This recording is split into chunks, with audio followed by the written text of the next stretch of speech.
Bonjour, c'est Romilou. J'espère que vous êtes en forme. Je suis très heureuse de vous retrouver aujourd'hui pour continuer donc ce challenge proposé par Claire Duval et proposé initialement par une chaîne australienne, donc Avalon. Nous sommes aujourd'hui à la 21e question. Donc n'hésitez pas à aller voir les autres vidéos puisqu'il y a donc 29 questions dans ce challenge. Aujourd'hui, on va faire de la 21 à 25. Il en restera une dernière vidéo pour arriver à la 29e question. Et n'hésitez pas à faire ce challenge si vous avez envie. Alors, 21e question. Quel est votre tarot bête noire? Bien écoutez, j'en ai pas. J'ai pas de tarot bête noire. Il n'y a aucun tarot que je n'aime pas du tout. Il y en a un que je vous ai présenté parce que la dernière fois, j'allais dire tout à l'heure parce que je l'ai tourné juste avant. Le tarot que j'aimais le moins, mais bête noire, mais j'en ai pas parce que ça s'est pas présenté. Donc, ce qui pourrait être une bête noire pour moi, ce serait un tarot, je sais pas moi, avec des zombies, avec voilà, avec des morts partout, voilà, avec du sang partout, mais c'est pas le cas, j'en ai pas. Je sais que ça existe, des tarots très très durs, mais j'en ai pas, donc je n'ai pas de tarot bête noire. 22e question. Croyez-vous que vous pouvez faire une lecture précise sur une question où vous êtes fortement impliqué? Alors,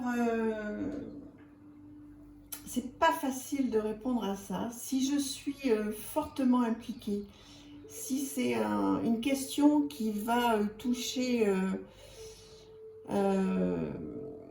ma famille, par exemple ma fille ou mon fils, bon, déjà, je tire très rarement pour eux. Il faut vraiment qu'ils me posent une question très particulière, si ça arrive une fois par an maximum.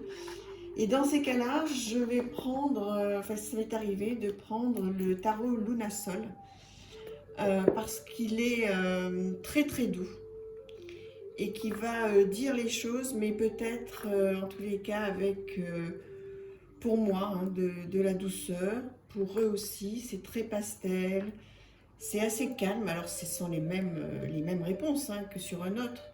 Mais celui-là, vous voyez, même la mort. Bon, de toute façon, la mort, c'est pas forcément une très mauvaise carte, loin de là, puisque c'est mourir en quelque part pour mieux renaître. Hein. Voilà, je le trouve doux, je le trouve complètement approprié. Alors après, la question, c'est croyez-vous que vous pouvez faire une lecture précise sur une question où vous êtes fortement impliqué? Voilà, là où je suis fortement impliquée, ça va être forcément sur mes enfants ou sur mon petit-fils. Donc tout ce qui est d'ordre santé, de toute façon, je ne fais pas, je ne regarde pas. Et de toute façon, la divination ne m'intéresse pas plus que ça. Ce qui m'intéresse, vous le savez maintenant, c'est le développement personnel. Donc oui, c'est compliqué. C'est très compliqué pour moi de faire un tirage si je suis très fortement impliquée. Après, si ce sont des petits tirages voilà, pour améliorer une situation dans le travail ou avec des amis voilà, ou par exemple quelqu'un qui m'est très proche se sent pas bien en ce moment, etc. Oui, j'essaie de faire quelque chose et j'utilise des outils à côté où on se pose des questions. J'essaie de faire du développement personnel. Donc ça m'arrive, très très peu, mais ça m'arrive. Mais bon, je suis pas très à l'aise et j'aime pas trop ça. Voilà. Ensuite, alors, avez-vous étudié la numérologie? Non. Ça fait partie des choses que j'adorerais faire, que je ferai, mais que je n'ai pas encore fait. Avez-vous étudié la Kabbale? Non. Et l'astrologie? Non. Donc, vous voyez que j'ai beaucoup de chantiers encore à faire. Voilà, donc je fais chantier après chantier, puisque c'est de toute façon un tel bonheur de faire tout ça, que je prends mon temps, que voilà, je préfère faire les choses doucement mais sûrement, et puis on va dire que j'ai encore plein de décennies derrière moi. Non, pas derrière moi, vous voyez ce lapsus, devant moi, incroyable, j'ai plein de décennies derrière moi aussi. J'ai plein de décennies à venir, de belles vies, donc j'aurai le temps de faire tout ça, mais tout ça m'intéresse vraiment, mais j'ai pas encore eu le temps. Quelles sont vos opinions sur le tarot divinatoire? Alors, le tarot divinatoire, j'ai des jeux hein, sur le tarot divinatoire. Par exemple, celui-ci, qui est pour moi un tarot divinatoire. Alors, mon avis, vous le connaissez un petit peu déjà. Moi, je ne m'en sers pas du tout en tant que tarot divinatoire. Maintenant, il y a des gens, des personnes, des chaînes qui le font très très bien, qui sont très doués pour ça.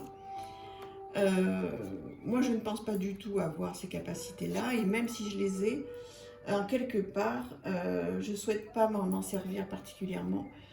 Moi, ce que je souhaite, c'est utiliser mon intuition et utiliser le, entre guillemets, savoir que j'acquiers au fil des années sur tout ce qui est la personne, le développement personnel. Je vais bientôt faire une formation certifiante sur plusieurs années de coaching. Bon, voilà, donc qu'est-ce que je pense sur le tarot divinatoire? Mais je pense que c'est sûrement très très bien, que ça convient à certaines personnes qui en ont besoin, que certaines personnes le font très très bien. Et voilà, et si vous aimez ça, je vous encourage à aller voir des chaînes qui sont très très très bonnes pour ça. Mais voilà, moi, c'est pas mon créneau du tout. Et ensuite, avez-vous déjà perdu ou endommagé un jeu? Alors, quelle catastrophe, oui. Alors, c'est pas un tarot, mais je vous le montre quand même. C'est l'adorable Sweet Ladies Oracle. C'est pas un tarot, c'est un oracle. Regardez-moi cette carte, je l'ai abîmée. Et vous savez, alors, je sais pas si vous pouvez le voir. Voilà, et puis de toute façon, vous allez le voir parce qu'elle est plus petite que les autres. Et qu'est-ce qui s'est passé? C'est complètement de ma faute. En fait, j'ai voulu faire une story pour Instagram. Et j'ai mis donc toutes les cartes dans un arbre, d'accord? J'ai vu ma petite story et j'en ai oublié une. C'est celle-ci, je ne me rappelle plus laquelle c'est. Qui est donc, je ne sais plus laquelle c'est. J'en ai oublié une et voilà. Et bien donc j'ai même pas fait attention. J'ai rangé mon jeu. Je vais la retrouver. Ou alors ça se prouve qu'elle n'est pas aussi abîmée que ça. Si, la voilà. J'ai rangé mon jeu, bon, très bien. Et 3-4 jours après, je regardais donc mes arbres et je vois ma carte par terre qui a traversé la pluie, etc. etc. J'étais tellement malheureuse. Oh là là, je m'en veux tellement. Bon, bref, ça se voit pas tant que ça. Mais en fait, là, à la caméra, ça se voit pas tant que ça, mais en vrai, ça se voit. Donc, voilà. Eh bien, bon, je vais pas racheter le jeu pour ça, hein. Mais oui, j'ai endommagé ce jeu, c'est la première fois que ça m'arrive, j'en suis trop malheureuse. Mais bon, c'est pas grave, il y a pire dans la vie, et puis ça ne lui enlève pas tout son cachet qui est merveilleux. Je vous le remonte, vous le connaissez, je pense, hein, ce jeu auto-édité donc de Célia Mélesville, qui est magnifique et merveilleux. Ça m'apprendra à faire des stories dans les arbres. Je ne recommencerai pas, je pense pas. Donc voilà, donc effectivement, c'est pas un tarot, c'est un oracle.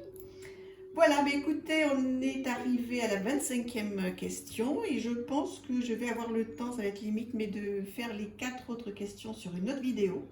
Sinon, je la ferai une autre fois. Je vous embrasse, n'hésitez pas à commenter, à liker, à vous abonner, à me dire ce que vous en pensez. Je vous embrasse très fort. À très vite, au revoir.